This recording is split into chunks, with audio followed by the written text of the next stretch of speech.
ages. Yes, dude, yes. Those were sick. You'd pop one out and your parents from so far away would be like, no! And you'd be like, I'm just gonna bounce around the store! I love those. And then you'd have to return it back to the cage and it'd roll towards you and you go, I miss you too.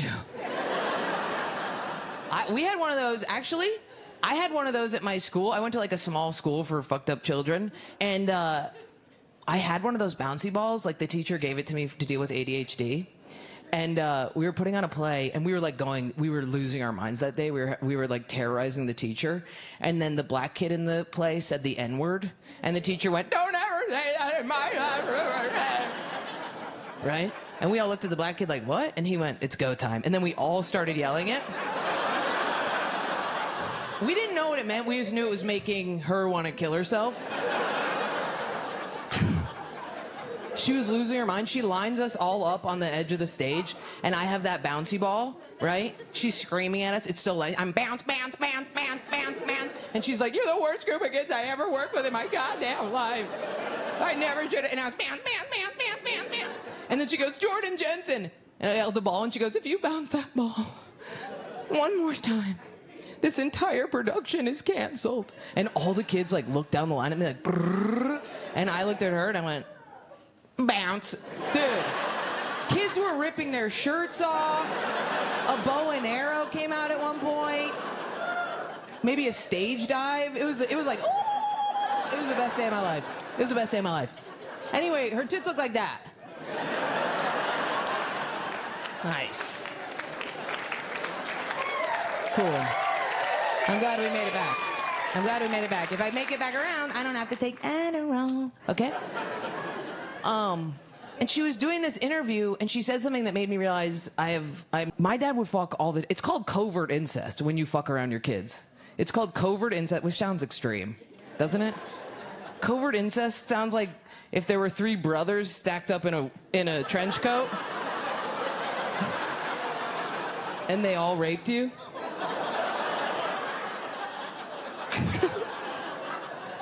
But covert incest, I was watching Law and Order SVU, and that show rips, dude. How is it legal for us to watch that? You're like, this guy fucked this woman's eye holes. And you're like, surely they won't show it. Oh my God. I was watching it, and they were like, oh, this victim is she grew up with covert incest. And I was like, arr?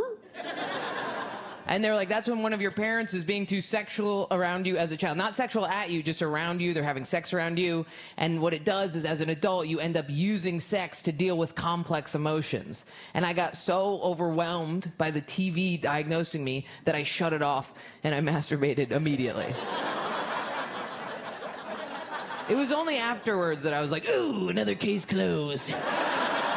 Stabler and Olivia, you are good.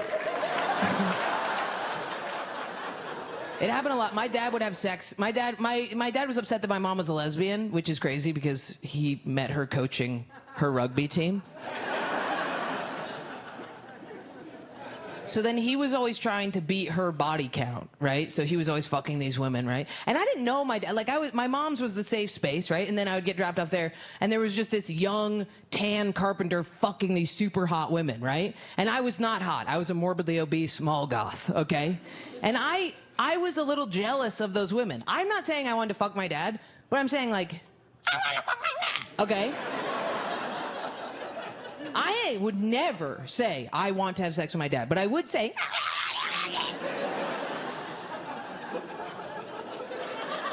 I was slightly attracted. Maybe you guys had ugly dads. I had a hot dad I had a fucking hot dad who's a cowboy and a carpenter. Try not being attracted to your dad when he's a ripped-ass tan guy going up to a unbroken thoroughbred, petting it, going, settle, girl. Settle. He was hot, dude, and he was mean, which is hot. I remember going up to him as a child and brushing his hair with a comb, and him going, cut it out. And I was like, no. And then I brushed it, and he goes, cut it out. And I went, no. And I brushed it again. He grabbed me, whipped me over onto his lap, and then threw me onto the floor. And even as like a 5-year-old, I was like, ooh, that's gonna leave a lasting impression. Ooh, I'm gonna have to reenact that with a man who's toxic.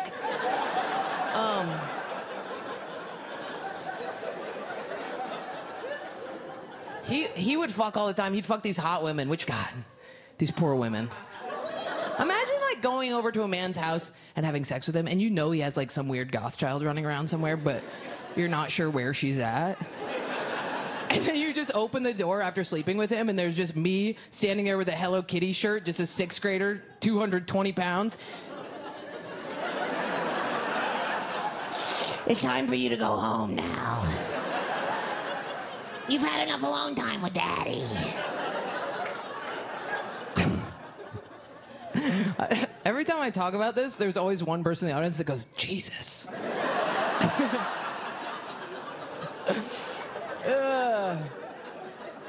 One time, he was fucking this, we went on this camping trip, and he was fucking this woman in a tent, and she was, like, obscene. It was, like, noon. She was squealing. She was like, you know, fuck me, Jordan's dad, or whatever. Or whatever the fuck.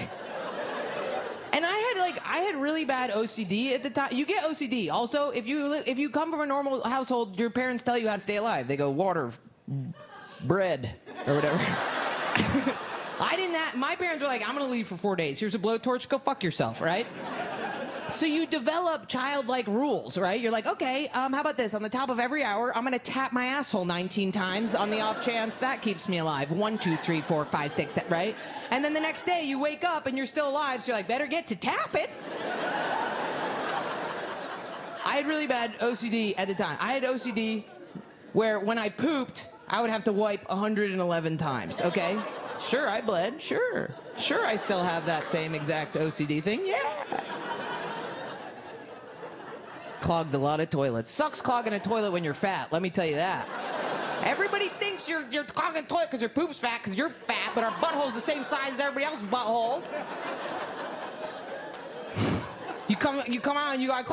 I was sucking a lot of cock. I stopped being goth. I stopped being goth because a cool black kid walked by me in school and went, and I said, get it off, it's over, you're right.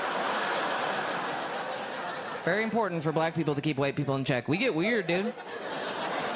White people get scary. White dude hitting on you, way more scary than a black dude catcalling you. You notice that? We give black dudes a bad rap for catcalling, way less scary. Black dude catcalling you, it's like this. Hey, and you go, what? And they go, you wanna fuck? And you go, no. And they go, okay, that's it. It's over, they walk away, right? And you walk away being so mad, you're like, how dare he? White dudes, when they hit on you, first of all, they never say they want sex, even though you can hear their balls brimming with cum. You hear, and you're like, what is that? Is that a dog whistle? What is that? You can see cum in their water line. They always come up way too close. Ask you something terrifying. What album would you take to a desert island?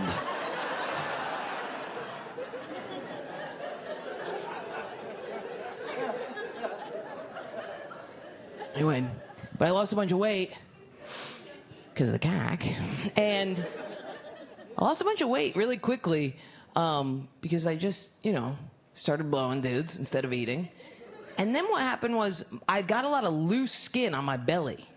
Loose. And it would get stuck in my zipper. Picture it. Yes. It was gross, dude. It was gross. I mean, it's fine. Bodies are bodies. Who the fuck cares? My problem with it was when I was on my hands and knees taking all that cock, it would hang low. Like a dorsal fin. And it would, that's also fine. Who gives a fuck? But mine would make a fucking sound. So, how do I say this? That ass would clap, but then that flap would slap, creating a speed bag scenario.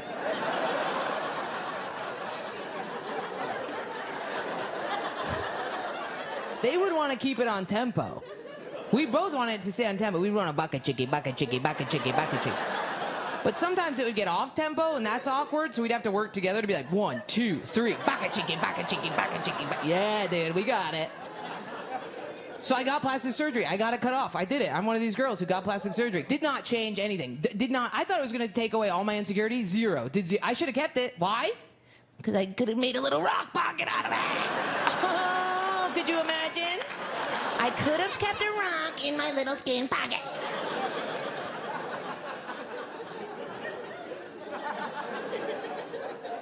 I've thought about this a lot. Like, I've thought about it. I've cut my skin off. I removed my fucking pussy hair so that I can meet a man, right? There's so much pressure. I'm 33. So much pressure. All these people trying to solve your problem. My poor mothers. My mothers love me, but they're like, just be gay. Just be gay, baby girl. Why are you doing this to yourself, right? But their whole thing is like, my masculinity does get in the way. It does. Even my body, my hand. Look how big my hands are, dude. These things around a cock, it dwarfs it. Let me see your penis, sir. Pull it up here for a second.